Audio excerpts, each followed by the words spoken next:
podemos gritar, que podemos decir cualquier cosa, soy en minoría. Siempre somos minoría en todos los sitios últimamente. Recuerdo que en España... Se les están bajando los humos ya. Ay. Bueno, lo de todos los días. Prestad atención a lo que diga, porque después quiero que le hagáis todas las preguntas posibles y más, para ver si le ponemos en un aprieto y dice en un momento, ay, pues esto no lo sé, y entonces todas nos reímos de, ay, mira, que no sabe contestar. No sería No viene más. Muchos le conocéis porque ha salido en la televisión muchísimas veces. Su nombre es famoso, popular. Esto no lo tenéis todos los días. Gente de la tele. Nena, sácame guapa y las arrugas déjamelas. Que las arrugas son sabiduría y conocimiento. Tú no me las quites. Lo que decía, ha salido en la tele, en muchísimos programas, tiene un nivel muy alto de conocimiento de estos temas y mucho más. Oye, yo siempre que hablo de ti, les pongo el ejemplo de cuando estabas en el quirófano y hacíais aquellas cosas con los enfermos. Yo quiero que se lo cuentes porque están todos expectantes. Este hombre es muy... Sí, aquellos... Es que eran malos. No, al revés. Tú cuéntaselo como anécdota, que es lo no, que era sencillo, era probar de alguna manera que en el tiempo que tú estás en quirófano tienes consciencia de muchas continuamente de todo lo que hay alrededor. Entonces lo que hicimos durante un tiempo para ver hasta qué extremo era eso, era algo tan sencillo como controlar la conversación que nosotros teníamos dentro de quirófano. De tal manera que con un paciente se decía eso de, esto está chupado, en un minuto va todo genial, o sea, como quien dice en plan el buen rollito, y con el de al lado, qué mal va esto, es que está un poco apretado y no sé qué, el mal rollito, y a ver qué pasaba. Curiosamente los del buen rollito se iban a meter del hospital. Lo cual era muy importante en el hecho de la evolución, el trato que le das al enfermo, claro. ¿Veis cómo digo yo que es que era malo, No, pero era una experiencia yo creo interesante. O sea, es algo que la lástima es que en ningún momento se pudo de alguna manera contrastar y poner mínimamente de forma en un plan de estudio, porque eso cambiaría de en cierto modo la manera de actuar de muchos, sobre todo pues eso, cirujanos que se creen que el que está allí tumbado no se entera de nada, y sin embargo hay una percepción bastante importante de lo que está ocurriendo alrededor. Pero eso nos demuestra el poder tan grande que tiene la mente. Efectivamente. Y eso nos demuestra también que aunque estemos anestesiados, aunque estemos en coma, la mente y el cerebro y el oído sigue percibiendo todo lo que se habla. Así que cuidado cuando vayáis a un hospital o a un enfermo que esté en coma o que esté sedado. Ojo con lo que habláis, porque él lo percibe. Y yo tengo la experiencia también con mi propio hijo cuando estaba en coma. Yo le hablaba y luego él me dijo todo lo que yo hablé. Por lo tanto, yo también he tenido mi propia experiencia. Tener cuidado cuando vayáis a ver a un enfermo, que aunque parezca que está medio dormido, el oído no duerme. Y podéis hacerle daño o podéis hacerle un gran beneficio. Aunque esté más para irse al otro lado que para este, pues podéis darle ánimos. Venga, esto va mejor, yo lo encuentro mejor que ayer, uy, está está más sonrosado, no sé, ánimo. Aunque luego se marche o la mujer, es igual. Mira, ¿qué me están echando? Qué lástima. Qué pena. Bueno, buenas tardes a todos. Muchísimas gracias por estar aquí como siempre. Y sobre todo muchísimas gracias a Manuel, porque... Que dicen que... Sí, es porque como hay gente... No, a mí no me hace falta, a ti sí. Vale. Ahora se me oye. Perfecto, ¿habéis visto? El sonido que bien. Bueno. ¿Sabéis lo que son las PSI? ¿Qué son las PSI? A ver. ¿No sabéis? Bueno, pues como aquí Manuel nos va a hablar de ello, nos va a hablar de los límites entre el fenómeno PSI y la creatividad. Ahora sí. por lo tanto, estar muy atentos, sobre todo para consultarle luego en el coloquio, para que podamos estar un poco atentos a toda la información que nos pueda transmitir. Muchísimas gracias por acompañarnos en este día, como todos los viernes que venís, porque nos vais dando estímulo, nos vais animando a todo el grupo, y os recomiendo sobre todo las conferencias de los viernes, pero fundamentalmente después de mucho tiempo sin estar aquí, el día 31 de mayo vamos a tener pues el privilegio de tener en esta casa una vez más a Josep Guijarro. Ya le conocéis a Guijarro, que ha sido director de la revista Más Allá, tiene un programa ahora en televisión, en Historia, que lo pone los domingos a las 4:15 de la tarde, junto con Lorenzo Fernández y Vicente Fuertes, y os lo recomiendo porque hablan de los ovnis, hablan de los extraterrestres, de toda esta serie de cosas que están vinculadas con lo que nosotros tratamos, porque recordemos que uno de los principios fundamentales de la doctrina se basa en que la pluralidad de los mundos es algo que nosotros contemplamos y que la ciencia poco a poco nos va confirmando lo que nosotros también a través del libro de los espíritus hemos comentado. No hay más demora, por favor Manuel, adelante, muchísimas gracias, como siempre. Gracias.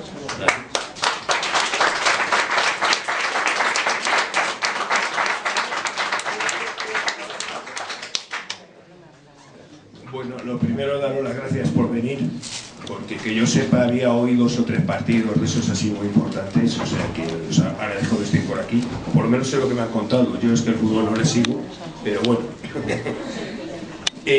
Lo primero estableceré lo que es eso de el fenómeno sí, como ha habido alguno que ha dicho, me ha parecido entender que no sabía lo que era. Cuando hablamos de fenómeno sí nos referimos a cualquier fenómeno que sea de tipo extrasensorial. Es una especie de las siglas que se utilizan principalmente a nivel de inglés, o sea, para que nos entendamos. En realidad la charla va más orientada al concepto de qué diferencias existen entre la posible creatividad que tienen las personas y el proceso de mediunidad. Principalmente me voy a centrar en ello porque creo que es un tema que os interesa más particularmente a vosotros, y por otro lado porque, seamos sinceros, la gran crítica que siempre se ha hecho a los medios es el hecho de que aquello que dicen, cuentan o que nos narran, de que se supone que nos dicen los espíritus, es saber hasta qué extremo es una realidad el hecho de que los espíritus les estén dictando, o es algo que nace y se organiza dentro del cerebro de la propia persona. Entendamos, yo creo que con esto es que no sé si se oye mejor, peor. Sí, se oye bien. Se oye bien. Es que desde aquí no oigo, o sea, no tengo la... Bueno, lo oí bien, vale. La realidad es que por mucho que queramos siempre tenemos el inconveniente de que todo estudio que se haga sobre algo en lo cual media una persona, no podemos descartar la situación de que esa persona está por medio, aunque suene a perogrullo, por una sencilla razón, porque todo lo que es información, sea de la forma que sea, va a pasar a través de ese cerebro de la persona, y él lo va a convertir posteriormente en un lenguaje, lo cual significa que existe una influencia de un tipo o de otro, posiblemente de esa persona, sea un proceso de mediunidad o no. Si pasamos a la siguiente, podemos ver qué es la creatividad. La creatividad es algo tan sencillo como cada uno vemos el mundo que nos rodea. Realmente cómo somos capaces de organizarlo y creerlo y aceptarlo en nuestra información. Como una diferencia trascendental de que nuestros sentidos nos hacen recoger información y nosotros a partir de ello somos capaces de organizar ese mundo interior nuestro. Ese mundo que va a ser la base del arte en sí mismo, o va a ser la base de nuestra manera de vivir, porque seamos sinceros, creativos somos todos. Esto no es una cosa solo de pintores y artistas y tal, no.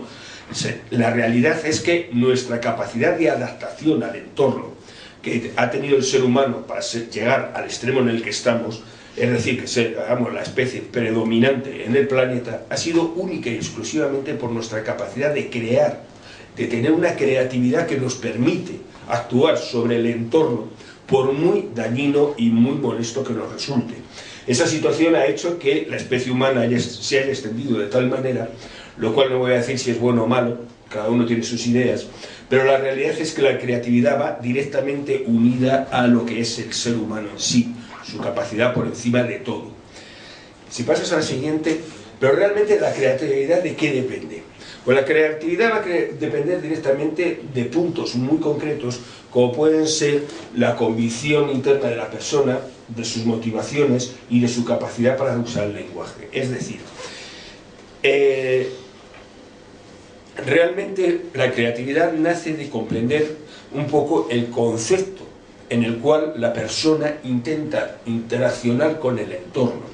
Nosotros vamos a tener una serie de motivaciones, una serie de convicciones internas, una serie de conceptos internos propios que hemos ido aprendiendo a lo largo de nuestra vida, y ello va a ser de alguna manera la base para crear o para tener una nueva respuesta hacia el exterior.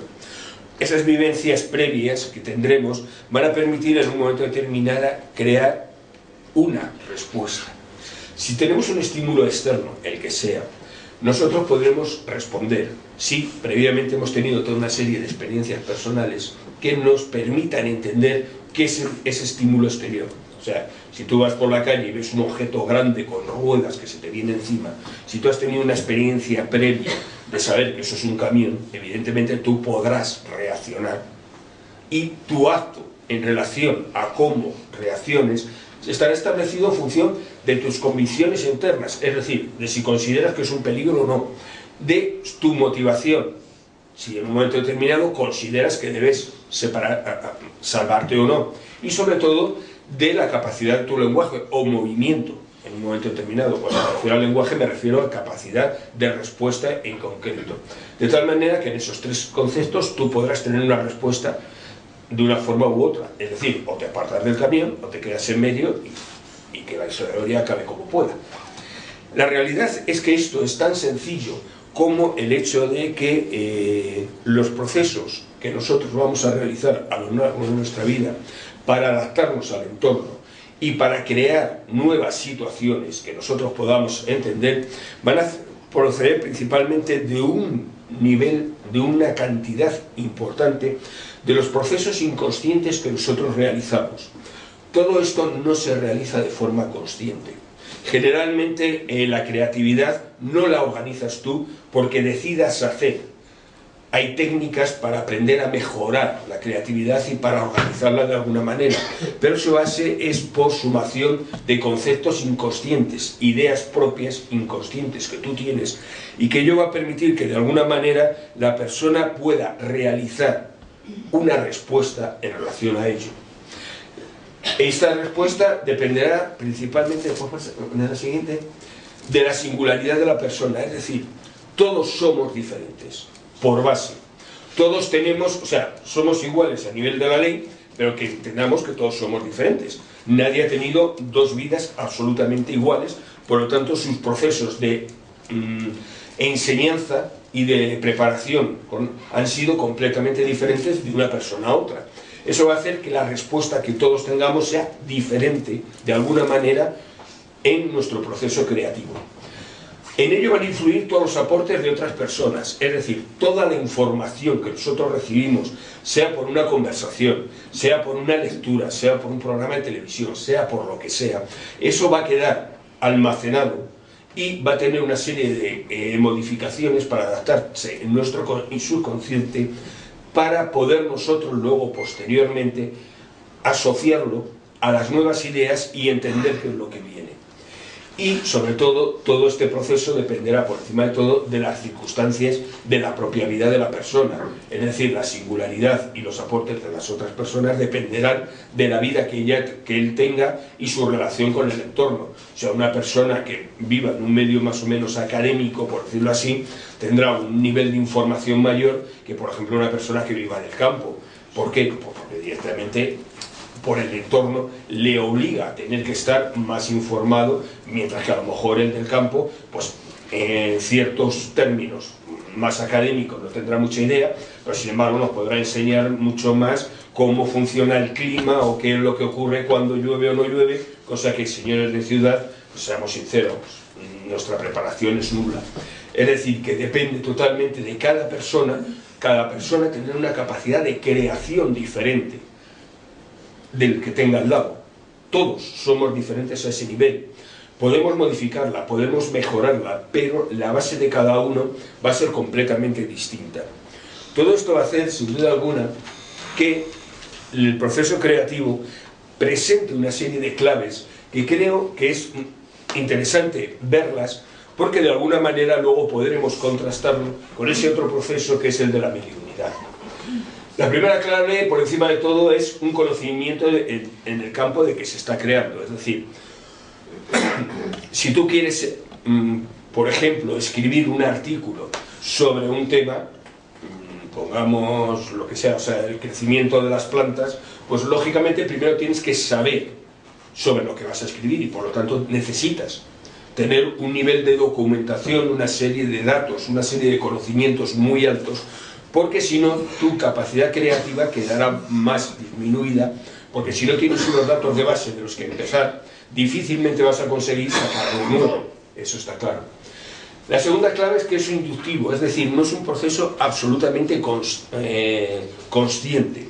De alguna manera, toda la influencia de datos e información subconsciente que nosotros tenemos va a hacer que ese fenómeno de la creatividad se potencie más o menos, sobre todo en aquellas personas que su capacidad de bloqueo, por razones de ser muy consciente o muy radical en ese aspecto, no sea capaz en un momento determinado de actuar en este proceso, de tal manera que en realidad solamente conseguiremos una capacidad creativa mayor si somos capaces de no ser absolutamente bloqueantes en relación a nuestros conceptos previos existentes. Si nosotros nos medimos único y exclusivamente por valores como los sociales, como los de interrelación de grupo y demás, como los valores que se establecen en la sociedad y todos estos puntos, nuestra capacidad de creación siempre estará más bloqueada, porque ellos actuarán como un lastre que nos impedirá tener ese punto inductivo de decir directamente aquellas cosas nuevas que nosotros queremos hacer, porque todos esos elementos lo que harán es de alguna manera cortarnos la posibilidad de tener ideas nuevas, porque de alguna manera actuarán como un lastre. Yo no podré pensar en una relación nueva a nivel de grupo o un escrito nuevo si lo primero que estoy pensando es si eso está bien o está mal según la normativa social. Eso es un factor posterior. Cuando esté escrito ya me preocuparé de que eso tenga sentido y sea aceptado a nivel social, pero yo no puedo bloquear la idea previamente, porque lo que ocurre es que pierdo la idea en sí. La tercera clave sería que es un proceso emocional, es decir, no es un proceso racional. La creatividad es pura y exclusivamente es un elemento emocional. Nosotros solamente podemos crear ideas nuevas si nos actúa de forma emocional, si es algo que nos mueve, que es necesario para nosotros el hacerlo, y eso nos va a permitir el tener una sensación agradable, una sensación que de alguna manera permita esa creación de ese nuevo concepto. La cuarta clave es el concepto de obsesivo. De alguna manera todos los creadores, por general, sean escritores, pintores y demás, tienen un concepto obsesivo generalmente de su trabajo. ¿Por qué? Porque solamente la obsesión de conseguir aquello que quieres, esa tenacidad, puede significar en un momento determinado controlar los puntos anteriores, entre comillas, para conseguir ideas nuevas. Si tú no eres obsesivo en tu trabajo, difícilmente vas a conseguir un resultado. Es la eterna historia de aquello que se decía: espera que vengan las musas, pero que te pillen trabajando. Esa realidad significa que si tú no tienes una capacidad de trabajo, una capacidad de desarrollar esas intuiciones o esos procesos emocionales, difícilmente vas a conseguir que eso se plasme en nada, ya sea un cuadro, ya sea una película o ya sea directamente una música. La quinta clave es el pensamiento lateral y periférico. Normalmente nosotros cuando pensamos, cuando tenemos una serie de ideas, es un pensamiento lineal. Yo hago esto para que pase esto y así conseguir esto. Es decir, nuestras ideas van encadenadas unas a otras de tal manera que nos permita el acercarnos a un proyecto o a una meta que nos hemos establecido. En el proceso creativo eso no es así. ¿Por qué? Porque lo importante es poder manejar muchos conceptos de forma lateral que se complementen en sí mismos y esos permitan ideas nuevas. De tal manera que si yo, por ejemplo, voy a escribir una novela, lo primero que necesito saber es el personaje quién va a ser y cómo va a ser, pero me tengo que crear su historia, y esa historia nacerá de mis ideas que tenga de la historia original de esa persona, si ha existido, o de la que yo creo que ha existido. A su vez la tengo que poner en un tiempo, a su vez la tengo que poner con unos sentimientos, con una relación en relación a una serie de otros personajes existentes. Es decir, todo ese mapa realmente que vamos a establecer son una serie de ideas paralelas que, para conseguir en un momento determinado organizar esto, tengo que ser capaz de interrelacionar todas esas ideas de forma lateral para que el conjunto que me va a dar al final a mí sea absolutamente diferente a lo que originariamente yo he empezado a hacer. Una de las grandes cosas que la mayoría de los escritores dicen, por ejemplo, es que ellos empiezan escribiendo una novela y cuando se quieren dar cuenta los personajes van por libre. En realidad no es que él pierda el control de los personajes, es que este pensamiento lateral empieza a organizarse de tal manera que él parece que no tiene el control de los personajes, porque ellos ya empiezan a interrelacionarse de una manera y de otra, y él actúa ya como un mero espectador de esa asociación de ideas que se le van creando dentro del cerebro. La sexta clave sería el conectar temas diferentes. En cierto modo este sería complemento de esto, es decir, nosotros cuando queremos tener una idea es muy importante que podamos asociar ideas de conceptos muy diferentes. Si yo quiero tener una idea de, por ejemplo, cómo funciona el cerebro, yo no puedo quedarme única y exclusivamente en la conexión de neuronas. Esa conexión de neuronas tiene que tener una modificación y tengo que tener unas ideas a nivel de física para saber cómo se modifica eso. Luego tengo que saber en un momento determinado qué ocurre en el tiempo en esos pensamientos. Es decir, que yo necesito obtener una información muy importante sobre todo eso de lo que estoy hablando y poder relacionar unos elementos con otros para así poder entender mejor qué es lo que ocurre en esa nueva idea que yo voy a plantear. Una hipótesis de trabajo típica de ciencia nacería de estos puntos de la siguiente manera. Lo primero sería el recopilar el mayor número de información existente. Todos los trabajos que han sido semejantes o los propios que yo haya realizado. Es decir, a continuación será de forma inductiva o de forma interrelacional todos esos trabajos para ver qué puntos en común tienen todos, para sacar algo que sea en común a todos ellos. Sin duda alguna, en todo este proceso tiene que haber un proceso emocional. Si a mí el trabajo no me interesa, difícilmente lo voy a hacer. Es algo tan básico como eso. A su vez, entramos en el punto obsesivo, es decir, horas y horas de trabajo que me permita organizar toda esa información existente. Eso va a hacer a su vez que cuanto más información sea capaz de tener, permitirá tener un pensamiento más lateral y periférico, es decir, una mayor relación entre todos los puntos que esos diferentes autores han ido estableciendo y que me permita conectar todos esos puntos de forma diferente y todo ello me permitirá tener una idea diferente, es decir, una hipótesis, decir que, pues bueno, a nivel del cerebro el intercambio neuronal se produce por liberación de campos electromagnéticos. Pongamos por ejemplo. Eso solamente podrán hacer a partir de un proceso de creación que lleve toda esta evolución de alguna manera. ¿Pasas al siguiente? La creatividad es algo que no depende directamente de... no es una capacidad maravillosa que algunas personas tienen y que el resto no. La creatividad depende directamente de algo como la enseñanza en el niño. Nosotros vivimos en una sociedad en que las personas creativas tienen un inconveniente, piensan, y eso molesta. Una persona creativa es capaz de poner en duda al gobierno, al Estado, a la religión y a lo que haga falta. Y eso son cosas que molestan. Por eso la estructura educacional que nosotros tenemos, por encima de todo lo que buscan no es formar personas, sino acabar y pisar la creatividad de las personas, directamente.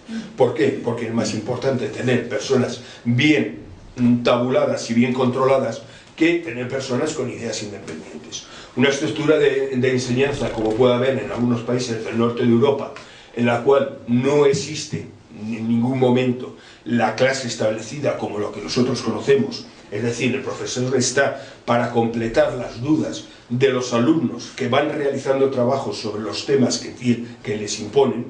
Es decir, él tiene que hacer un trabajo sobre un tema y en un grupo ellos realizan todo un proceso de investigación, de localización de datos, de interrelación entre ellos, es decir, todos los puntos anteriores, y el profesor está para ayudar a que eso llegue a buen fin.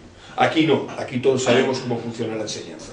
Entonces, esa situación hace que, sin duda alguna, los países del sur de Europa tengan una creatividad cada vez peor, mientras los países del norte de Europa cada vez son más creativos, lo cual conlleva a que el mayor número de, por ejemplo, de patentes existentes sobre nuevos elementos provienen de países del norte de Europa, y las patentes que normalmente suelen ser del sur de Europa generalmente se acaban haciendo en el norte de Europa, lo cual significa claramente lo que valoramos en esta zona, la creatividad de las personas.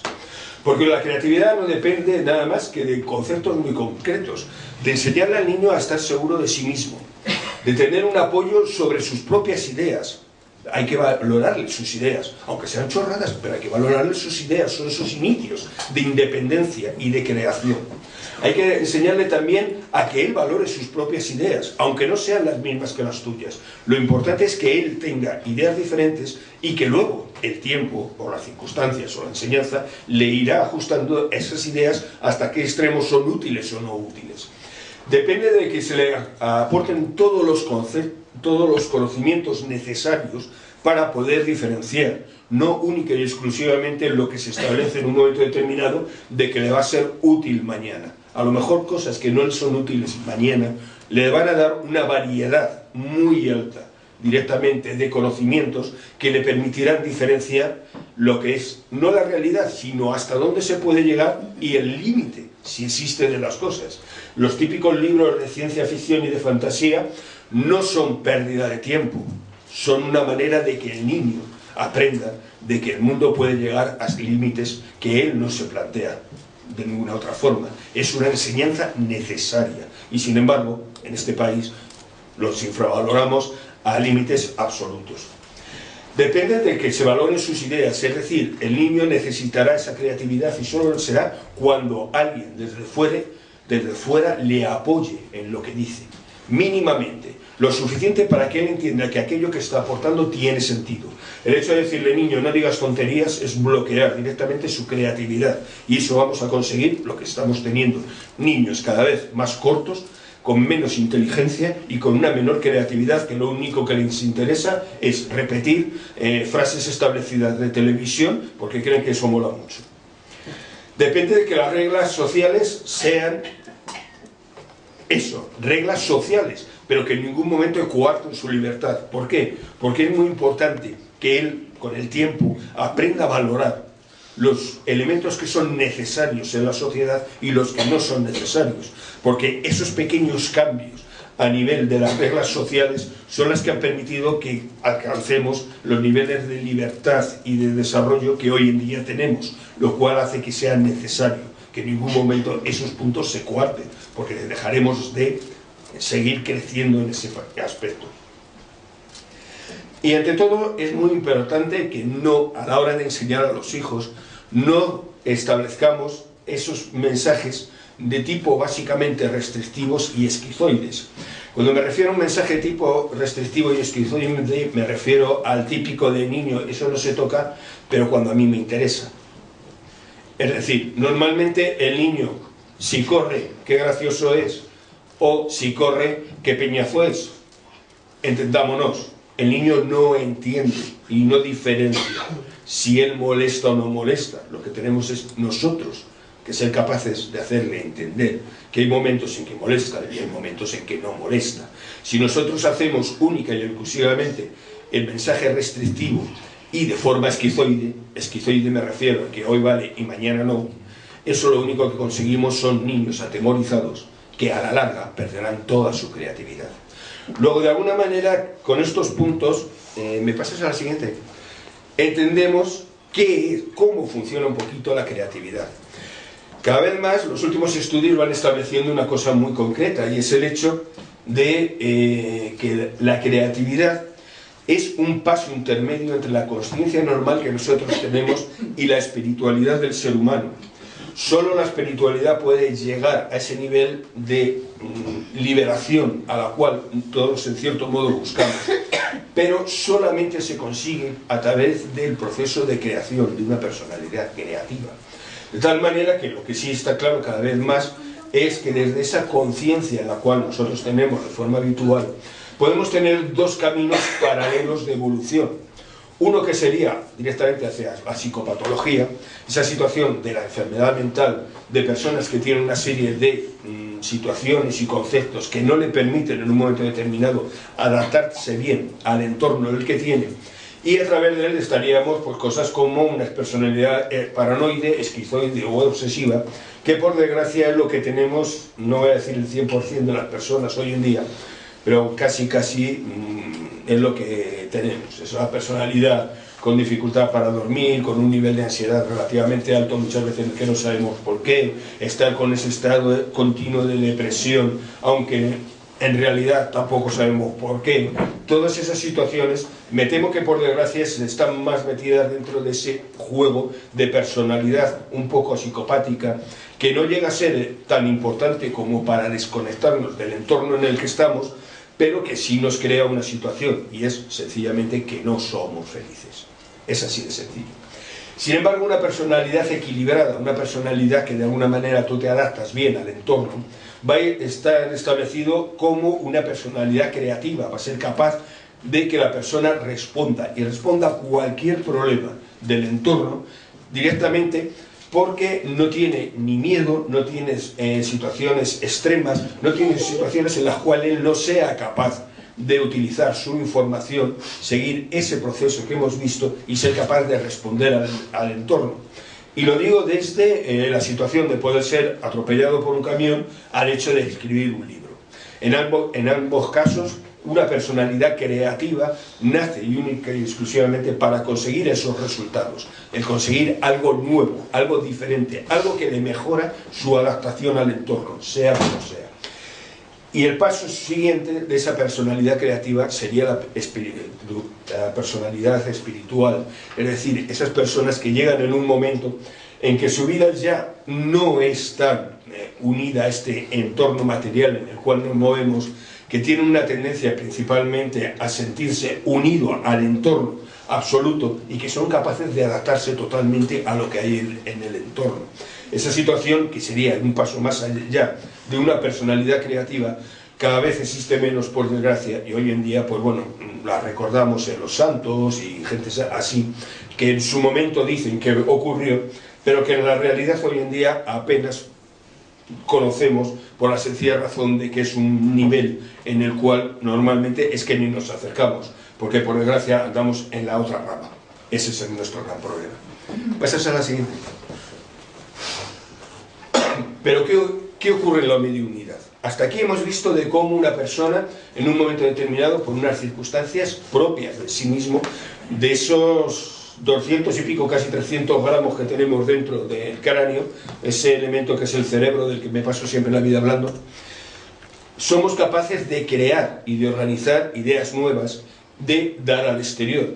Ideas que muchas veces, seamos sinceros, los propios creadores no las asocian consigo mismos. No olvidemos el concepto de las musas en el antiguo Egipto o Roma, de Grecia o Roma, es decir, que venían de fuera las ideas. No olvidemos los daimon tan habituales con ciertos personajes, entidades espirituales que supuestamente dictaban a los creativos o los creadores, filósofos y demás, lo que tenían que decir y plantear. Es decir, esa historia que hoy en día se sigue realizando y sigue existiendo, repito, recuerdo la frase que decía antes, los escritores que en un momento determinado dicen que sus propios personajes cobran vida y van por libre. Todo eso hace que de alguna manera ese proceso creativo tengamos la tendencia a ponerlo fuera de nosotros, no entendemos que es algo nuestro, única y exclusivamente. ¿Por qué? Porque la sociedad no nos admite el que seamos creativos. Por lo tanto, parece que de alguna manera estamos castigados a tener que colocar el San Benito fuera. Y no podemos ir por la vida y decir, no, es que yo he sido capaz de hacer esto, porque parece que es que somos unos ególatras o directamente cualquier otra cosa. Y en realidad entendamos una cosa, nuestro cerebro funciona y funciona lo suficientemente bien como para ser capaces de adaptarnos y conseguir nuevos resultados. Entonces, cuando ya entendemos esta situación de que nosotros somos capaces de crear cosas nuevas, como pueden ser un escrito, y que en un momento determinado ese escrito lo vivamos como algo externo a nosotros por este proceso de creación, vamos a analizar qué es la mediunidad. La mediunidad es algo tan sencillo, queremos entender, como el hecho de que existe una comunicación de los espíritus con este mundo. Es algo así tan sencillo, y que hay una persona que actúa de mediador, de medio. Aunque sea una perogrullada, pero es la realidad.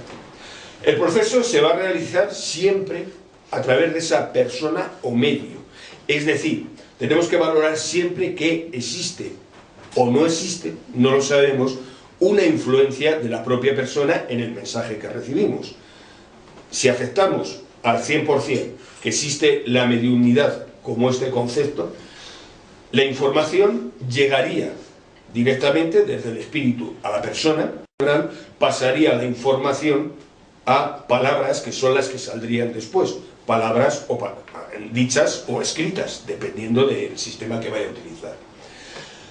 De tal manera que no sabemos hasta qué extremo existe una influencia de la propia persona sobre el mensaje que recibe, porque evidentemente tenemos un problema, no podemos hablar con el mensajero el que da realmente el mensaje, se supone que está muerto. Lo único que recibimos es la información mediada a través del mediador.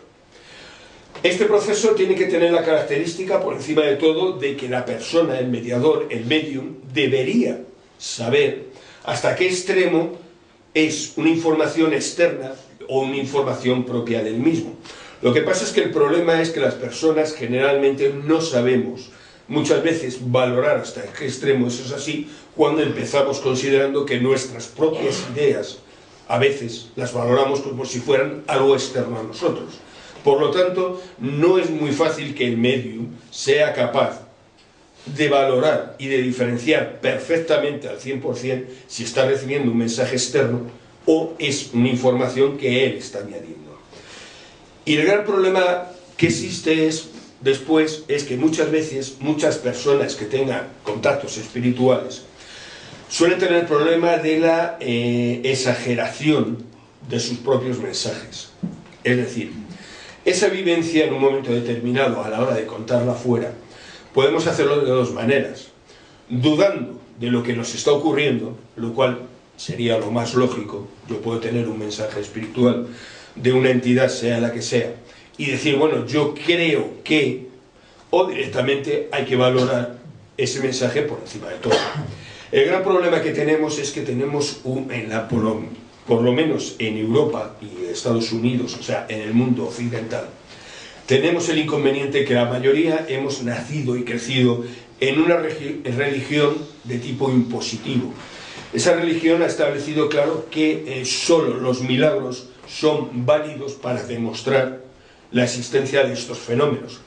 Y sin querer, y en el mejor sentido de la palabra, muchas veces el medium intenta, o el medium o la persona que tenga estas experiencias, cuenta subir sus experiencias muy exageradas, porque es la manera de forma de conseguir que los que le están escuchando acepten mejor ese mensaje que él está dando, por la sencilla razón de que todos, por desgracia, tenemos una predisposición de aprendizaje previa establecida en una religión, en nuestro caso la católica, en Inglaterra por ejemplo la protestante, pero la base es la misma, que por encima de todo lo que nos hace es creer que solamente seres muy personales, muy especiales y muy superiores, uséase los santos, son capaces de tener estas experiencias. Y eso hace que cuando nosotros tenemos una experiencia de tipo espiritual, una experiencia que es mucho más normal de lo que creemos, porque el gran problema es que hemos crecido también en una religión que nos ha enseñado que las experiencias espirituales solamente se pueden dar cuando ellos dicen y como ellos dicen. Entonces toda experiencia diferente rápidamente es asociada a superstición, paganismo o lo que queramos ponerle el apelativo. Con lo cual lo que hacemos directamente es infravalorar nuestras propias posibles experiencias y por lo tanto necesitamos de alguna manera darle una mayor importancia para que contrarreste esa imagen que el resto tienen de que los santos son maravillosos y tú como persona que se supone que has tenido una experiencia espiritual, sea la que sea, debes estar dentro de esa valoración. ¿Me pones la siguiente? Cuando hablamos de la mediunidad, pues muchas veces no nos damos cuenta de algo tan sencillo como es algo propio del ser humano y por lo tanto hay una serie de conceptos que alteran esa mediunidad y que lógicamente nos van a ir ya haciendo entender cómo funciona la persona. Flournay, el profesor Flournay de Ginebra, definía claramente lo que era la mediunidad de la siguiente manera. Respecto a la influencia de varias condiciones físicas y mentales sobre el ejercicio del mediunismo, mis corresponsales están de acuerdo en considerar como auténticas barreras y, o al menos, graves obstáculos para la producción de fenómenos causas tales como el cansancio físico, las emociones perturbadoras, la angustia, las ideas absorbentes, la fatiga, la enervación, etc. Las condiciones requeridas son las mismas que para el ejercicio voluntario de cualquier otro poder. Una salud perfecta, un buen equilibrio nervioso, la calma, ausencia de preocupaciones, el buen humor y un ambiente atractivo principalmente. Es decir, que el entorno nos influye en la mediunidad y eso hace de alguna manera que si nosotros no controlamos todos estos elementos, esa mediunidad que vamos a tener, si existe y si la aceptamos, nos va a crear el primer problema de que no todo lo que aparezca supuestamente va a ser real. Es decir, a lo mejor lo que nos está contando es su propia historia modificada y nosotros estamos creyendo que es el espíritu de quien sea. Sin duda alguna, ¿me pasas a la siguiente?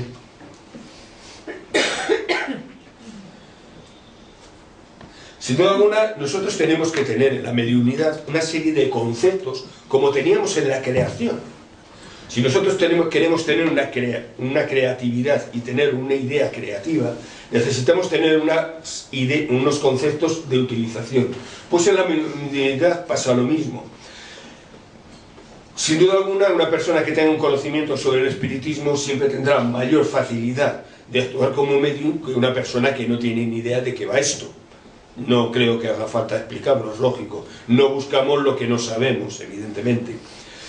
Ha de ser abierto a los mensajes que recibe y sobre todo ser inductivo en el sentido de que él no ponga trabas a lo que está recibiendo, porque muchas veces no nos damos cuenta y si tú recibes un mensaje externo o aceptamos que recibes un mensaje externo, podemos bloquearle si va en contra de nuestras convicciones sociales o morales y entonces ya estamos modificando el mensaje y por lo tanto la información está alterada. Se verá influido por la situación emocional hacia el fenómeno. La ausencia de miedo, aceptación, favorece el fenómeno. Es decir, si nosotros entramos en este mundillo con miedo, sin duda alguna, lo único que vamos a conseguir es pasarlo mal. ¿Por qué? Porque de alguna manera todo lo que pueda pasar va a ser causa de crearnos un nivel de ansiedad mayor de lo que debemos. Todo ello no va a permitirnos aceptar el fenómeno. Y todo ello lo que nos va a llevar es directamente a que el fenómeno no se produzca.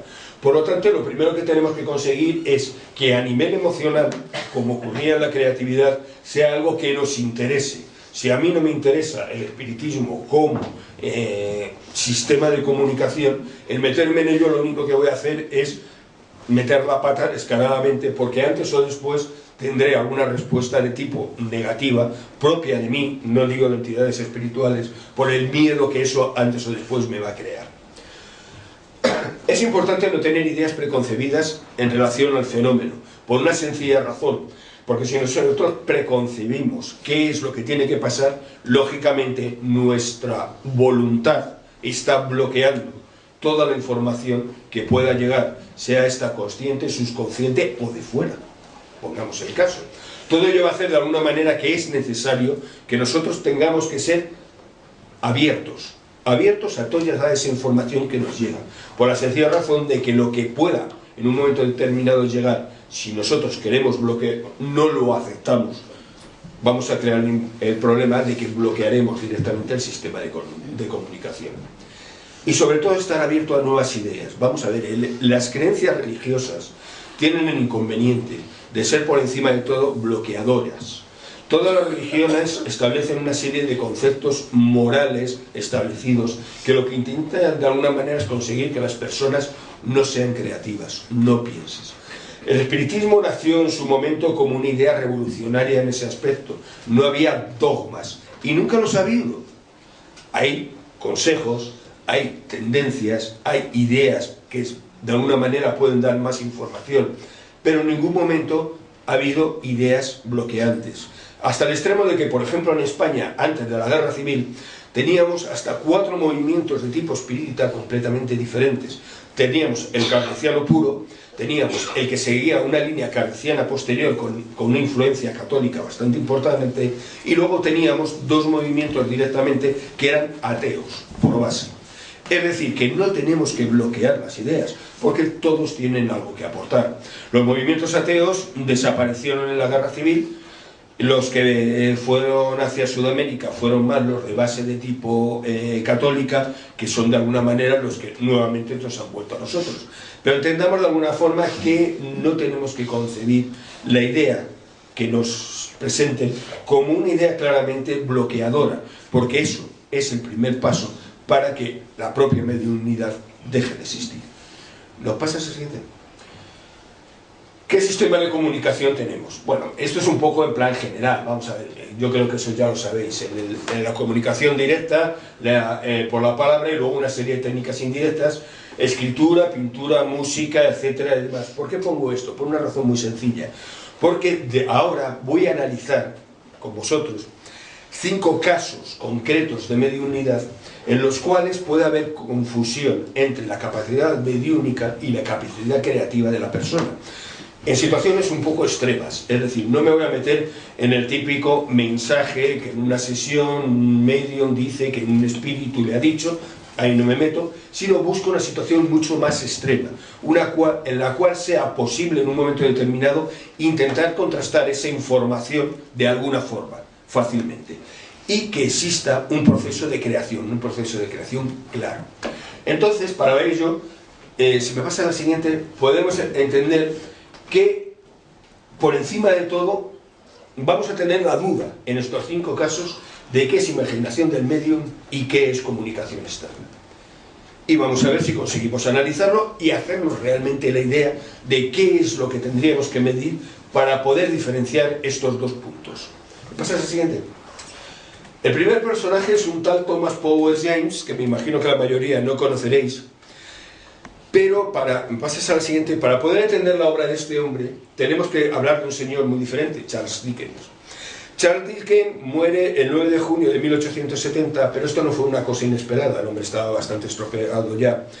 Y había tenido un accidente cerebrovascular y ahí posteriormente entró en coma que lo llevó a la muerte.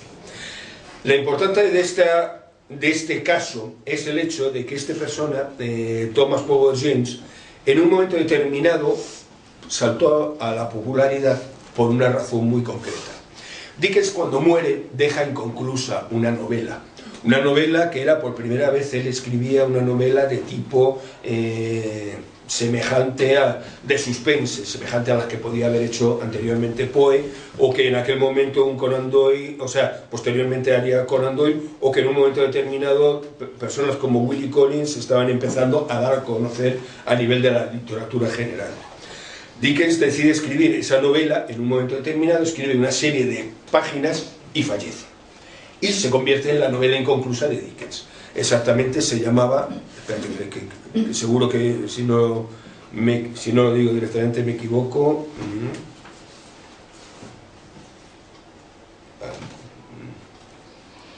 ¿Dónde estás? No importa, sí. Se me ha perdido. Bueno, ahora aparecerá.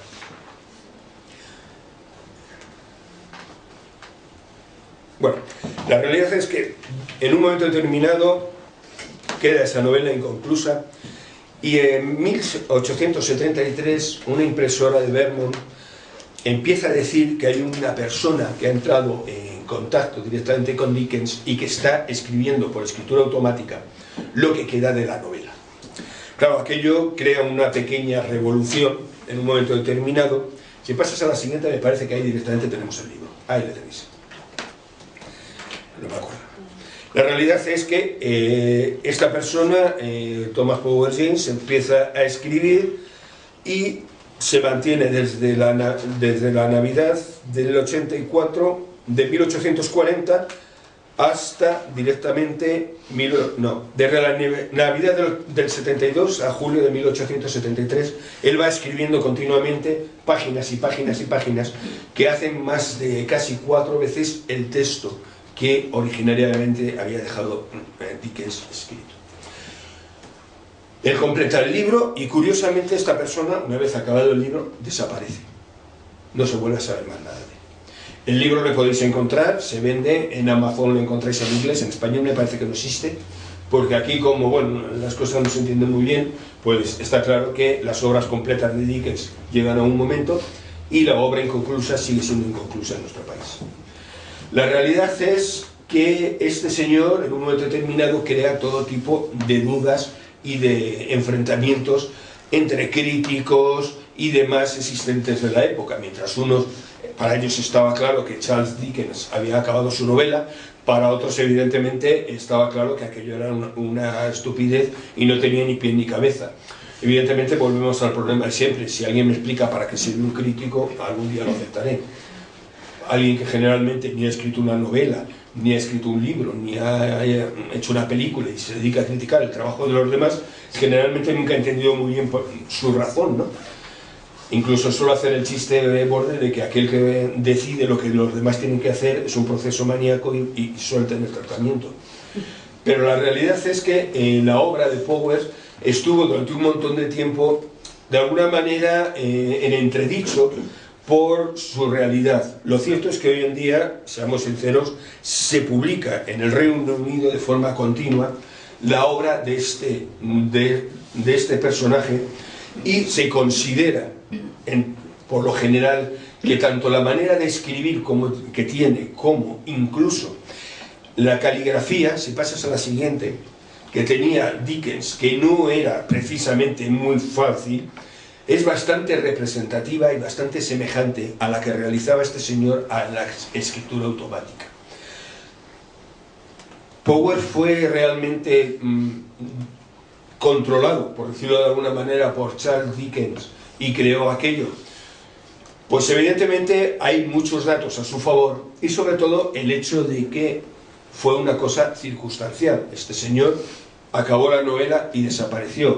Él era un artesano.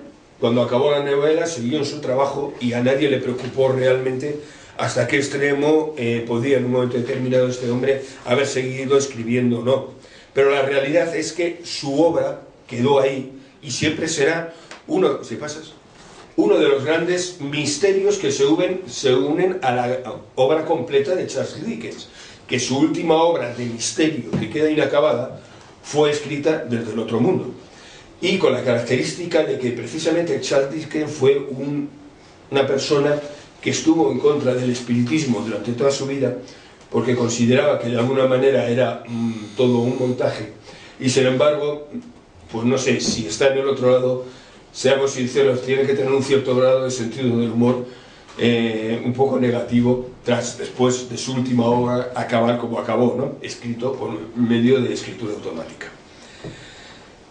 Si me pasas al siguiente, tenemos otra persona que en un momento determinado se hizo muy famosa.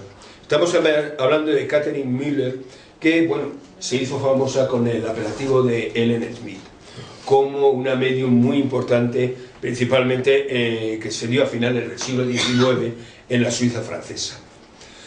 Ellen Smith tuvo la característica de, bueno, una persona ya de una cierta edad, empezó a notar la mediunidad, entra en un grupo espírita y empieza a escribir de forma automática. Aparte de que habitualmente era poseída por espíritus que hablaban, o sea, da como que toda todas las posibilidades existentes, ¿no?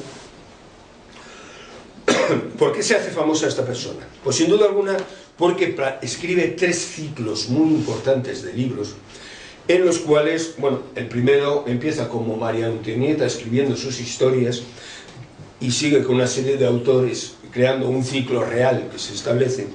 El segundo es un ciclo oriental, donde supuestamente cuenta toda una serie de aventuras en la zona de Oriente, en las cuales incluye una serie de textos que supuestamente estaba en pakistaní, lógicamente ya no sabía nada de pakistaní. Y luego un tercer ciclo que tal vez es un poco por el que le he traído aquí y que es el más curioso, y es que ella empieza a escribir una manera absolutamente ilegible. Si pasas al siguiente se ve mejor todavía. Bueno, al siguiente. No. Adelante. Sí, siguiente. El cual consistía directamente en lengua marciana. Se supone que ella, en un momento determinado, entra en contacto con entidades del planeta Marte y empieza a contar todas las historias existentes que habían ocurrido en una civilización que existió hacía muchos años y que había desaparecido del planeta Marte. Las características de esta escritura, aparte de que, bueno, evidentemente no había quien las entendiera, era el hecho de que luego ella, cuando salía del trance, era capaz de traducir estos mensajes en un momento determinado y decir qué es lo que a ella había escrito durante el proceso de trance, ¿no? Así contó, si pasas a la siguiente, la existencia de un mundo maravilloso, en el cual curiosamente hablaba de coches sin ruedas y sin caballos que se desplazaban como por encima del aire, soltando chispas a su paso, de que había ciudades con las casas que tenían fuentes en los tejados y que por encima de todo, todas ellas estaban pobladas por una serie de personas donde el hombre y la mujer eran casi iguales, su vestimenta era semejante y sin duda alguna, aparte de las diferencias físicas, lógicas, no había mucho más. Para ello los niños eran como los niños de la tierra y las personas eran como las personas de la tierra. Lo único que cambiaba era directamente la vestimenta que ellos utilizaban, ¿no? Que eran normalmente blusones largos y como mucho unos pantalones en plan bombacho, que es lo que llevaban.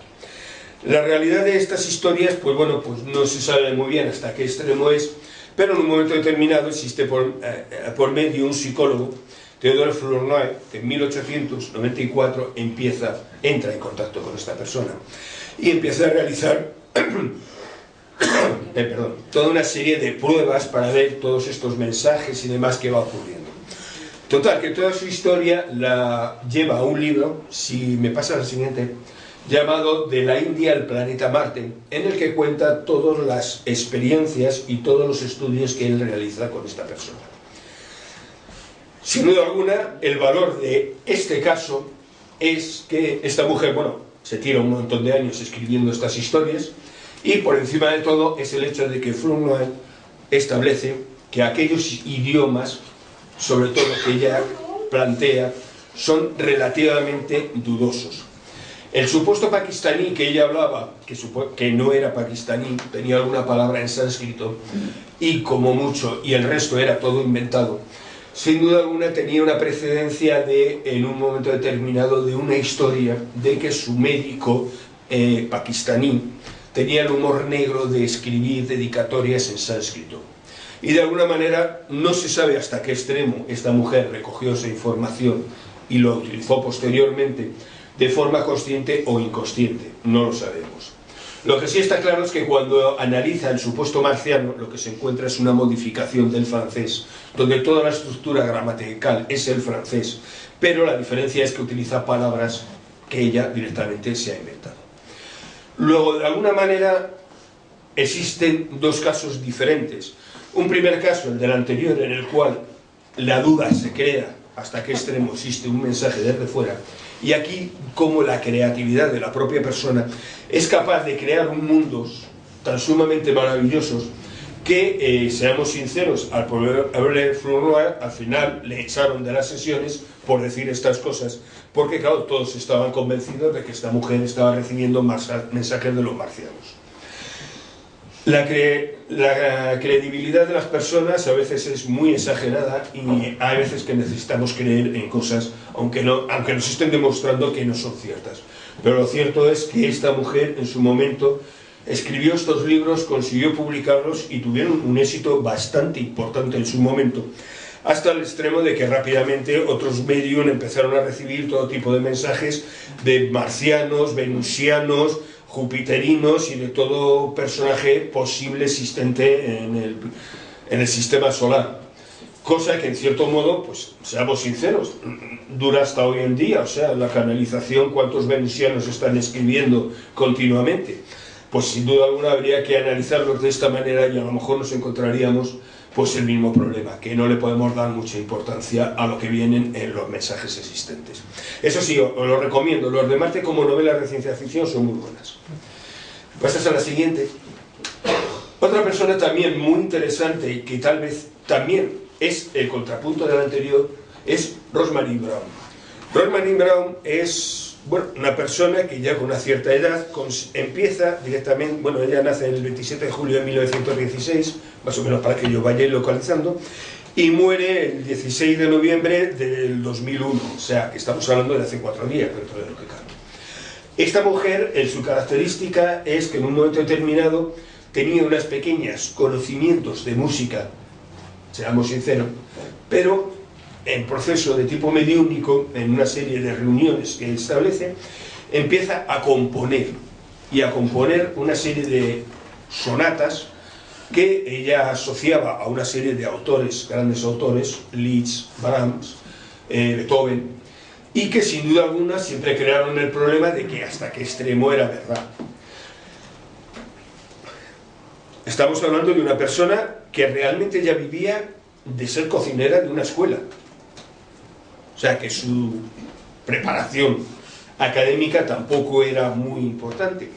Pero lo que sí está claro que toda esta música de ultratumba que ella empieza a realizar, pasas a la siguiente, empieza a establecer toda una serie de escritos, los cuales ya marcan una característica y es el hecho de que ella, sus conocimientos de música eran pequeños, y todos ellos con el tiempo se crearon una serie de CDs, en particular son 2, en los cuales están recogidas todas sus obras. En Amazon lo conseguís, en España no existen, os lo digo directamente. Pero bueno, tienen la curiosidad de que sin duda alguna todos estos autores, estamos hablando de Beethoven, Schubert, Brahms, Chopin, Debussy, o sea, Liszt sobre todo, son autores que a través de ella realizaron una nueva serie de composiciones. Y volvemos al problema anterior. Para unos son grandes demostraciones de que desde el más allá nos han escrito algo, y para otros su calidad no llega ni a los peores trabajos que han realizado. Pero eso, volvemos al problema de siempre, hablamos de críticos. Por lo tanto, lo importante ya no es eso, sino lo importante es conseguir ver que en un momento determinado una persona sin conocimiento de música es capaz de crear una serie de obras que recuerdan excesivamente a los grandes autores. Lo cierto es que él ya llega en un momento determinado a finalizar la 10ª de Beethoven, que se supone que está inconclusa, y crear incluso una 11ª sinfonía de Beethoven, que totalmente creada por ella. Todo ello va a llevar en total a 1500 piezas musicales que ella escribe durante aproximadamente unos 30 años y que sin duda alguna van a crear una gran situación y un gran problema a la hora de aceptar si realmente son o no son de los autores existentes. Pero aquí, sin duda alguna, tenemos 2 puntos. Lo primero, ella se dedica a una actividad concreta, es decir, a componer su música. Y aparte, no entra en otras historias más extrañas. Y, en segundo lugar, sin duda alguna, es la característica de que esa obra está ahí. Todos podemos oírla. Y si de alguna manera conoces la obra de los diferentes autores, podrás más o menos darte cuenta hasta qué extremo hay una semejanza o no.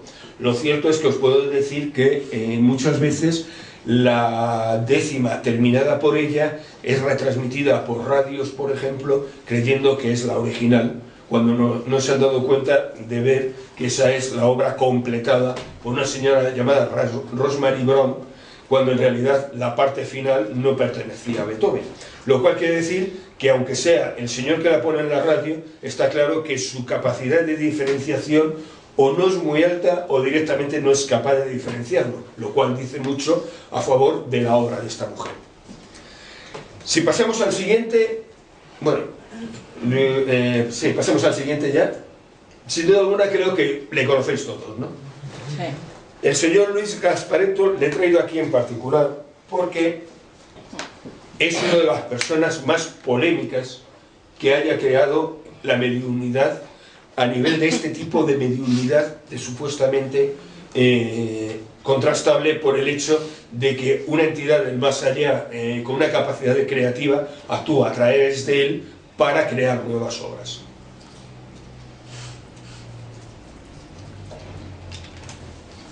Y digo que ha sido realmente su situación así como muy llamativa porque sin duda alguna su respuesta mediática ha sido muy importante y yo creo que muchos, por la edad que tenemos todos, todavía nos acordamos de aquel programa de Jiménez del Oso sacando al señor Gasparetto pintando con las manos, con los pies y con lo que hiciera falta. Gasparetto tiene la característica de ser una persona, bueno, él crece dentro de un grupo espírita desde el primer momento, un grupo que llevan de alguna manera sus padres, y él, su primera experiencia al respecto es a los 13 años, que asegura que en un momento determinado estaba pasando una época fatal y un día decide ponerse a dibujar y aquello le libera, por decirlo así, de aquel nivel de nervios y ansiedad que él no sabía de alguna manera entender qué es lo que estaba pasando. Desde esos 13 años empieza a realizar todo tipo de fenómenos de pintura automática, si me pasas al siguiente, en el cual va haciendo pues lo que yo creo que todos hemos visto. Gasparetto era un verdadero espectáculo, seamos sinceros. Digo espectáculo verle, porque es que claro, bajaba la cabeza, subía. Normalmente lo solía hacer muchas veces a oscuras.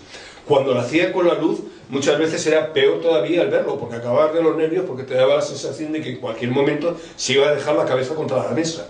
O sea, era un verdadero espectáculo su realización. Realmente era capaz de dibujar a una velocidad absolutamente asombrosa y que, seamos sinceros, a veces llamaba la atención los resultados que tenía. Una de las cosas que siempre se ha dicho es que él no tenía estudios de arte, no es cierto. Él había estudiado pintura cuando era pequeño, por lo tanto una preparación tenía. Lo dejamos ahí, no queremos decir más nada. Si pasas a la siguiente, pero lo cierto es que simplemente el espectáculo que era capaz de dar hacía en algunos momentos el crear el problema de decir, bueno, ¿hasta qué extremo esto es un montaje o es una realidad? Por las dos cosas, porque seamos sinceros, tanto espectáculo llamaba la atención y parecía que ya quería llamar demasiado la atención en aquella situación de lo que él estaba haciendo. Aquel espectáculo ha creado el problema de que a partir de él se ha convertido en que todos estos ilustradores, dibujantes o pintores de supuestas entidades que han fallecido, parece que tienen que hacerlo más rápido que él, competir más rápido que él, y claro, ¿qué ocurre? Que a veces los cuadros que salen, pues evidentemente no tienen resolución ninguna. Y eso hace que facilite que la gente que va en plan crítico contra ellos diga directamente que, claro, los pintores ni en sus peores momentos han sido capaces de hacer estas cosas. Si pasas a la siguiente, podemos ver cómo Gasparetto se hizo famoso, sobre todo en la década de los 80, recorriendo el mundo, directamente haciendo todo tipo de cuadros. Igual te pintaba, pues bueno, más o menos lo sabréis, Van Gogh, Renoir, Toulouse-Lautrec. Siempre tuvo la característica de que eran principalmente pintores de tipo impresionista. ¿Por qué? Porque de alguna manera ese espectáculo que él daba no le permitía realizar un trabajo mucho más detallado. O sea, si mueves la mano así, difícilmente vas a conseguir una representación de Velázquez, porque ahora los puntitos de estos autores es más fácil representarlos. Si pasas a la siguiente, podemos ver como lo que siempre se decía. Había un problema concreto cuando Gasparetto empieza con una serie de cuadros cada vez, bueno, pues que él asociaba a una serie de autores y demás y tal, cuya realización francamente era un poquito mediocre, vamos a dejarlo así, pero con el tiempo cada vez fue perfeccionando. Él decía que era por el hecho de que en las entidades espirituales se podían manifestar mejor con el tiempo, habían aprendido a manifestarse mejor a través de él, pero el problema era que la gente lo que decía es que había aprendido a pintar, lo cual también hay que tenerlo en cuenta. O sea, entonces, ¿cuál es el gran problema de Gasparetto? Y es, sin duda alguna, que ese estrellato mediático que consiguió en los años 80 puso muy en duda toda su posible capacidad mediúnica, porque pasado un cierto tiempo empezaron a haber toda una serie de problemas de tipo económico. Gasparetto empieza a hacer todo este tipo de actividades, recorre todo el mundo, los cuadros se venden de forma que aquel dinero que se obtenga es para supuestas actividades de tipo benéfico, incluso para el mantenimiento del centro espírita del que eran, como decían los padres, los dirigentes. Pero claro, cada vez más hay un problema, y es que cada vez hay más dinero. Y un día llega Gasparetto y dice que bueno, que hasta aquí hemos llegado, que por lo menos que él quiere tener el dinero de sus libros, los libros que iba escribiendo, lo cual es comprensible porque entendamos que Gasparetto era una persona que iba y venía como si fuera una maleta, le llevaban por todo el mundo, no tenía derecho a tener absolutamente nada porque todo era del centro de reunión, lo cual evidentemente hay que entender que en un momento determinado se revolucionara un poquito y llegara a plantear esta situación. Él empieza a exigir sus derechos de autor sobre los libros, lo cual es lógico, a fin de cuentas era su trabajo, no tenía nada que ver con esto, eran libros que él escribía, tiene varios, y en los cuales él va contando su vida, sus experiencias y cómo él vive la mediunidad en un momento determinado. O sea que es una cosa diferente. Y con el tiempo, poco a poco, Gasparetto tiene un segundo problema, y es que el viajar tiene un inconveniente, y es que aprendes, vas conociendo otras cosas, y con el tiempo él fue viviendo cada vez más otra espiritualidad, que no era esa espiritualidad del terrario donde él vivía con sus padres, era una espiritualidad más abierta, más dirigida a la comunidad, donde el misticismo era algo más buscado y más cotidiano, y él empieza a poner en duda muchas de las supuestas normativas del espiritismo brasileño, porque consideraba que aquello bloqueaba de alguna manera la evolución de la propia persona. Eso hace que acabe enfrentándose directamente con el propio espiritismo, se separa del terrario, él sigue dentro de la línea espírita, pero claro, entiende que estas cosas en el fondo no sirven para nada. El estar haciendo numeritos de espectáculo, de que llego aquí, hago esto y demás, para que la gente vea milagritos y se crea lo importante que es esto, porque hay milagritos por medio, volvemos a lo que hablábamos al principio, de que el trabajo tiene que ser el ayudar a los demás. Y desde entonces se establece un centro de ayuda terapéutica a personas que en aquella tierra no tienen capacidades pues, para acceder a una medicina. Mezcla una medicina tradicional, la medicina que nosotros, la de seguridad social, con una medicina espiritual basada en el espiritismo, y crea un centro de ayuda que es el que está funcionando desde ya, me parece que es desde los años 90, y que es donde realmente está completamente volcado. Esto lo ha abandonado, y os digo por eso, porque llegó a la conclusión de que esto no tenía valor, esto no demostraba nada. Y estamos hablando del propio Gasparetto, o sea, esto no es un crítico que ha llegado y ha dicho, bueno, esto vale, no, él llegó a la conclusión de que hacer estos espectáculos, aparte del hecho de, bueno, de lo llamativo que resultaba y que podía tener un valor en un momento determinado de que la gente que estuviera dentro del espiritismo se sintiera como más afianzado a su creencia al ver estas demostraciones. Aparte de eso, realmente no tenían valor ninguno porque evidentemente con esto no se demostraba nada. Más que el hecho de que con el tiempo él cada vez había aprendido mejor a pintar y que era capaz de dar un espectáculo que sinceramente sigue siendo, bueno, ha sido hasta los últimos días que lo hacía, era verdaderamente digno de verse. ¿Todo eso destruye su trabajo? Sin duda alguna no. O sea, él en un momento determinado cree que esto aporta algo, él hace su actividad y él lleva esto por todo el mundo. Eso hace que de alguna manera el espiritismo sudamericano sea más conocido en el mundo y tiene un valor en un momento determinado muy importante, pero sin duda alguna a la larga para él es más importante la labor que está haciendo ahora, o sea, de ayuda a los que realmente lo necesitan. Y frente a un Gasparetto, si pasamos al siguiente, pasa ya a la siguiente, tenemos otro personaje que es exactamente lo contrario. Mientras Gasparetto, el espectáculo y la actividad dentro de toda una serie de sitios, pues como televisiones, teatros y demás, se crea en un momento determinado la base de su mensaje, hay otro personaje que es Matthew Manning, que es exactamente lo contrario. Matthew Manning nace el 17 de agosto de 1955 y su importancia es que ya siendo niño empieza a tener toda una serie de problemas en su casa de poltergeist, objetos que se mueven, ruidos y demás, o sea, toda una serie de factores que sin duda alguna la familia las asocia a él, pero que no saben qué hacer. Incluso le mandan a casa de unos tíos y, bueno, los fenómenos se van con él a casa de los tíos.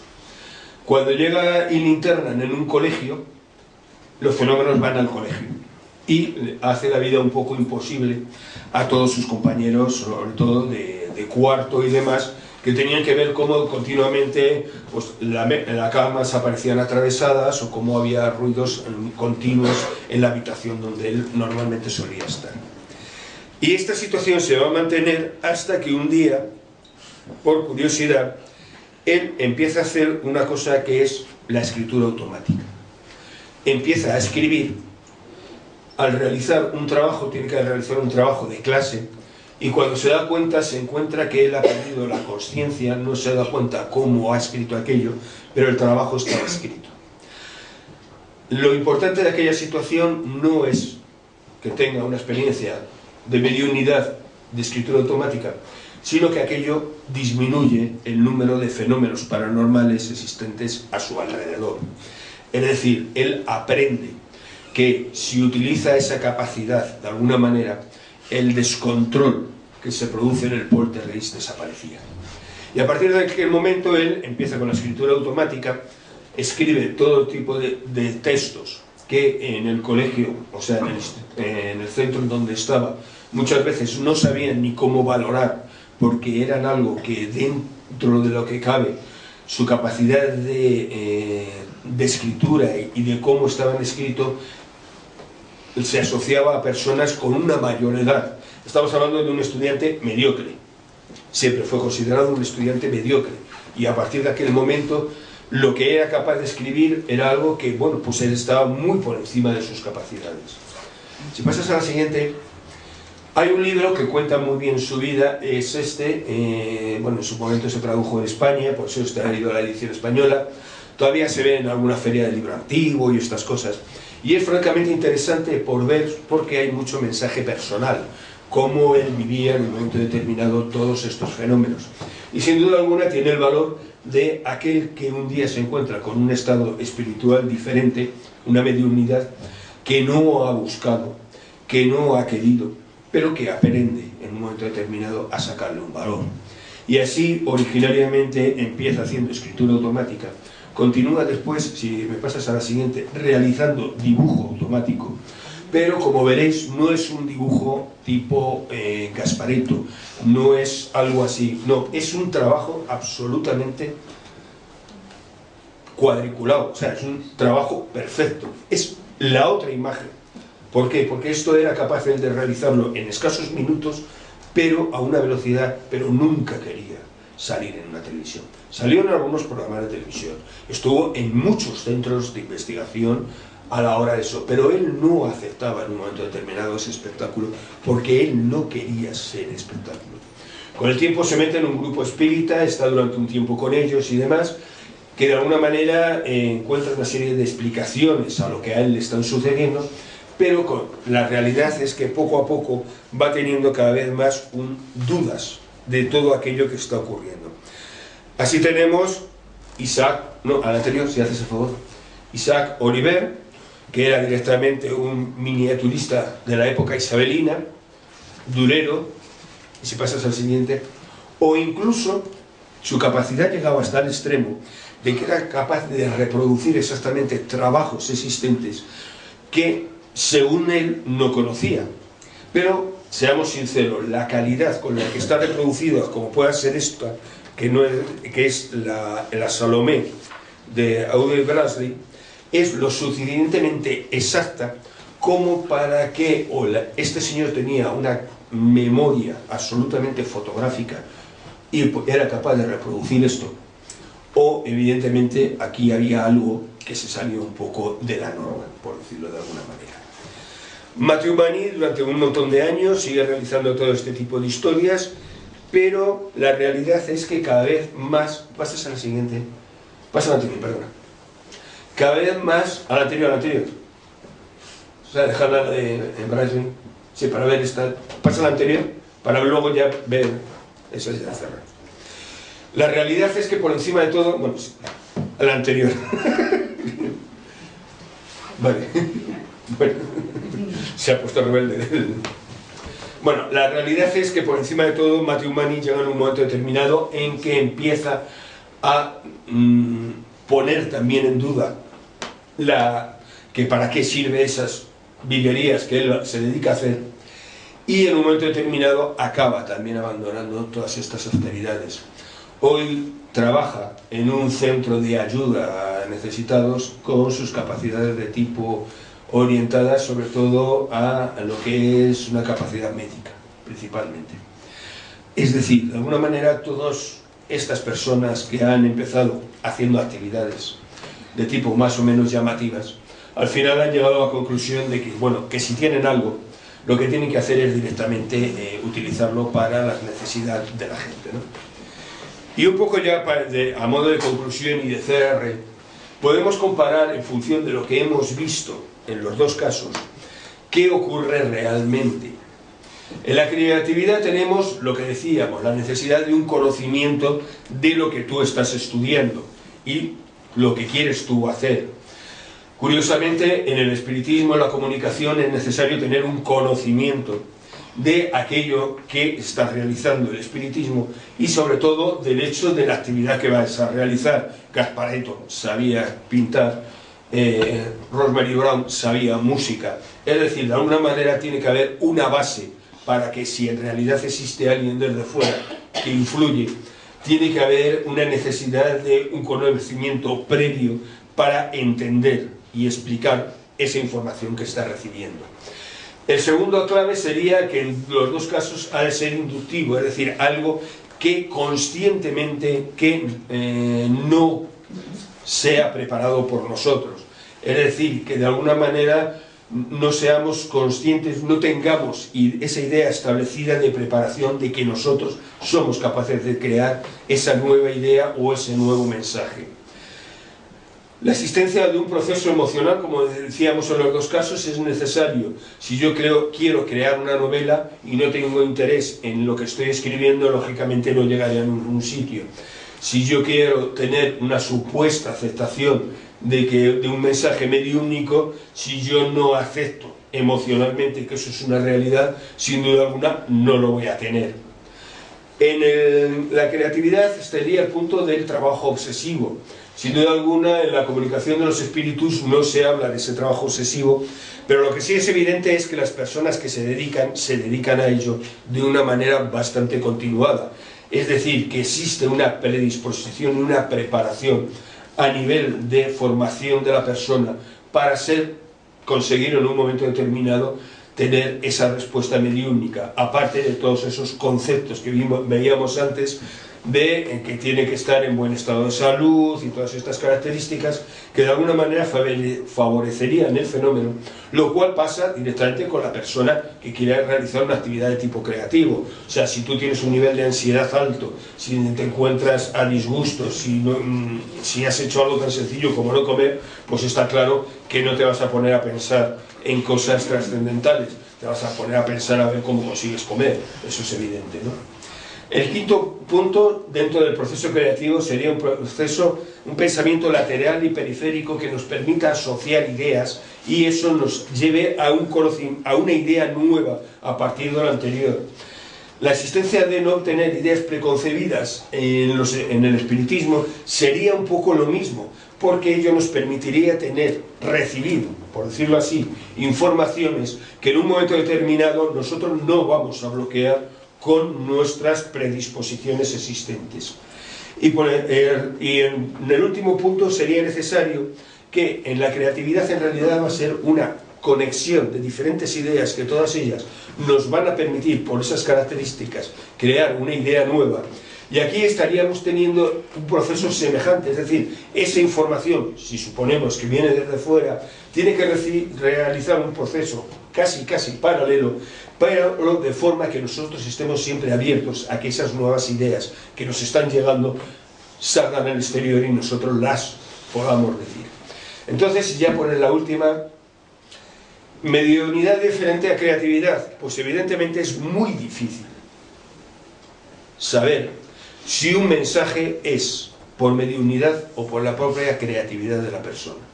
El proceso, tanto en un caso como en otro, es casi el mismo. ¿Qué lo va a diferenciar? El propio mensaje. Es decir, si en el mensaje yo tengo una información en el cual puedo analizarla y descubrir que en realidad es un francés modificado, pues evidentemente estaré hablando de que hay más posibilidad de que sea una creatividad del propio medio, que está dando una información como si fuera otra cosa. Si en un momento determinado hablamos de una señora capaz de componer una sonata de Beethoven y que podría ser una sonata de Beethoven y esta mujer, sus conocimientos de música son cortitos y no llegan ni siquiera a poder hacer lo que es, pues bueno, el escribir música, pues evidentemente ahí podemos plantearnos que existe otra cosa. Es decir, el acto en sí nunca nos dirá realmente si estamos hablando de un problema de mediunidad o un problema de creatividad. La propia persona que lo padece es el único que nos lo podrá contar en función de sus creencias. La cuestión está en que, lo que decíamos al principio, a veces se exageran por querer obtener lo que parezcan que sean resultados más maravillosos. Pero lo que sí está claro es que por encima de todo, solo el mensaje será el que nos diferencie si ha existido un proceso de creación de la persona o un proceso de mediunidad. Y eso, sin duda alguna, es algo que el que reciba el mensaje tendrá que valorar por sí mismo. Y nada más. Espero que...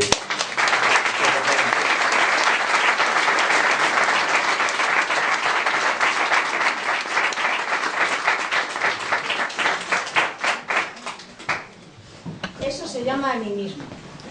Y lo tienen todos los mediums cuando comienzan. Ponen mucho de su parte. Pero después, con el tiempo, cuando van desarrollando la mediunidad, eso va desapareciendo.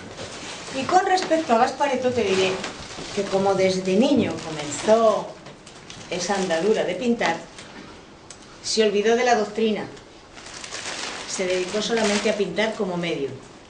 Pintaba con los pies, con las manos, pero cuando descubrió que el espiritismo es mucho más que el fenómeno mediúnico, es cuando verdaderamente se dedicó a curar, a sanar, a todo lo que podía.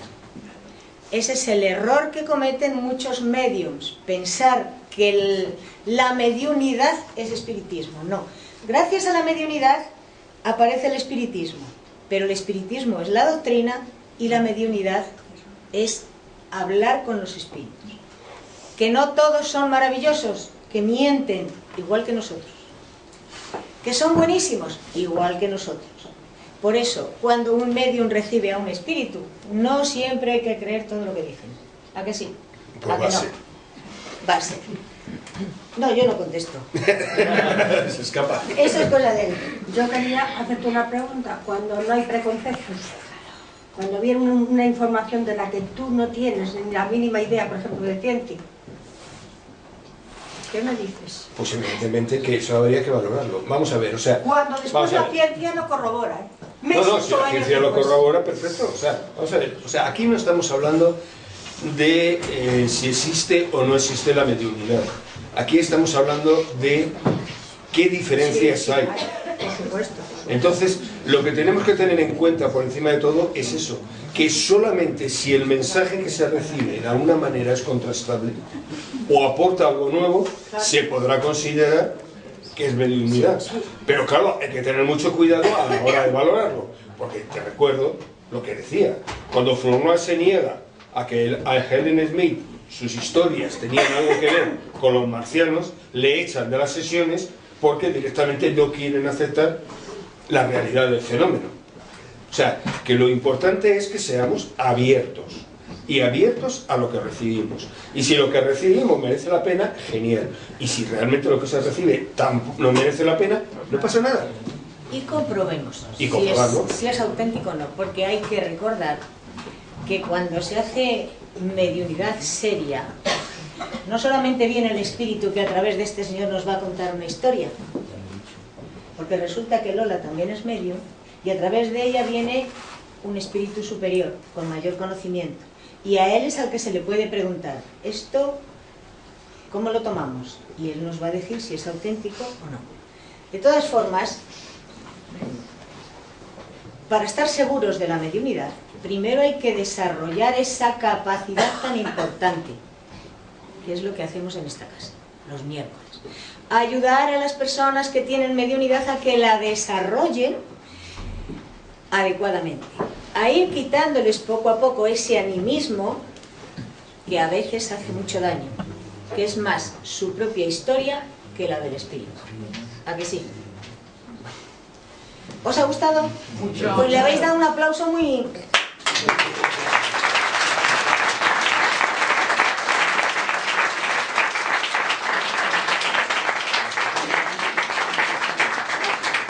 Esto a ver cómo lo pagas. Con otra. Otra cosa no puedo hacer.